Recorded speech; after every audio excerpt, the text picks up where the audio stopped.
જય શ્રી કૃષ્ણ મિત્રો, કેમ છો? મજામાં ને? આજે આપણે બનાવીશું ભરેલ ગુંદાનું શાક યુનિક રીતે.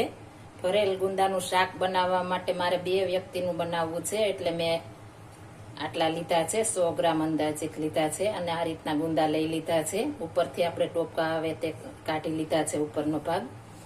ત્યારબાદ મેં એક નાની વાટકી અંદર 3 ચમચી માંડવીના બી લીધા છે, શેકીને ફોતળા ઉતારીને લીધા છે. 3 ચમચી લીધા છે તલ સફેદ. 3 ચમચી ચણાનો લોટ લીધો છે, રોસ્ટ કરી લીધો છે. એકદમ ધીમે તાઈએ શેકી લીધો છે, અંદર તેલ કે કશું નાખવાનું નથી, એમને શેકી લેવાનો છે. પૂર્ણ બાઉલ મેં છાશ લીધી છે. એ મારે સ્ટોરેજ કરેલ લીંબુ હતા એટલે મેં 1 લીંબુનો રસ લીધો છે. અને આપણે આ શાક એકદમ મસ્ત બને છે, ખાવામાં પણ મજા આવે છે. અને આપણે તેલ જોશે એટલે તેલ લીધું છે, તમે જોઈ શકો છો.